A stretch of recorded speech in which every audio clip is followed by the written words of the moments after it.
नमस्कार दोस्तों, आपका फिर स्वागत है एक और नई न्यूज़ के साथ, जिसमें हम बात करेंगे ट्रंप के बारे में कि हमारे ट्रंप भाई साहब ने जो 50% टैरिफ का जो चूतियापा भारत के साथ खेला है, उसके बाद एक नया खेला कर दिया है। अब उसने H1B वीज़ा पे जो भी भारतीय हैं उन पे $1 लाख का आवेदन फीस लगा दी है।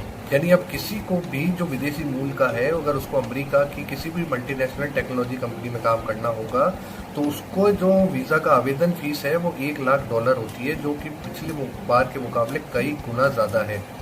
ये सुनते ही भाई साहब जो इंडियंस विदेशों में काम कर रहे थे, खासकर अमेरिका में, उनकी स्थिति डामाडोल हो गई और वो घबराने लग गए और परेशान हुए। तो अमेरिका ने ये चीज़ क्लियर की है कि ये जो पहले से वहाँ महारथी काम कर रहे हैं ये उनके लिए नहीं है। जो नया आवेदन करेंगे उनको इस लेवल की फीस देनी पड़ेगी। ये न्यूज सुनते ही जो इंडियन छुट्टियों में, शादियों में या कोई फंक्शन में इंडिया आ रहे थे, उन तक ने मना कर दिया कि नहीं भाई साहब, अपने माँ बाप को कि यहाँ तो भैया जॉब का खतरा मंडरा रहा है, हम कहाँ से भैया शादी आ जाए, कहीं साला शादी मनाने आ जाए, कहीं यहाँ ये ट्रम्प हमारी बारात नहीं निकाल दे।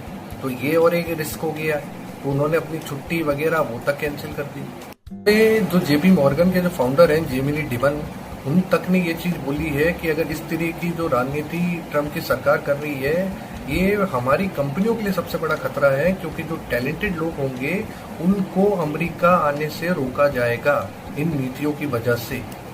कंपनी के फाउंडर ने भी अब वहां पे रहने इंडियंस को ये कहा है कि भैया भारत लौटने का वक्त आ गया है बेटा, अब यहाँ आओ और यहाँ पे अपना योगदान दो। बहुत अमेरिका के तलवे चाट लिए, अब यहाँ आओ और यहाँ नई उपलब्धियां खोजो और इंडिया को बिल्ड करो।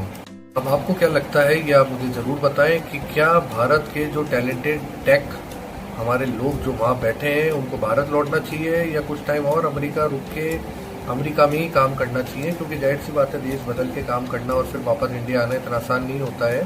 तो अब देखने वाली बात है कि अब आगे इस चीज़ में क्या देखा जाता है। क्या ट्रम्प कोई एक्शन लेते हैं जिससे इंडियंस के अंदर जो डर है या कुछ है वो कम हो, या फिर अभी भी ये चीज़ कंटिन्यू रहेगी?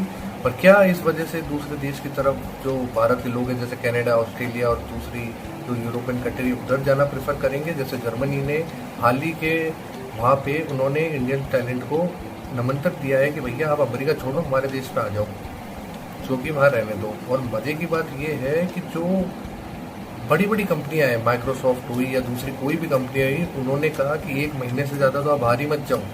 मतलब अब स्थिति ये आ गई है कि 1 महीने से ज़्यादा अगर आप बाहर गए तो हो सकता है कि आपको फिर भैया विदेश लौट ही नहीं सको। तो देखने वाली बात ये है। बाकी अगर इस चीज़ में कोई अपडेट आती है तो मैं आपसे शेयर जरूर करूँगा।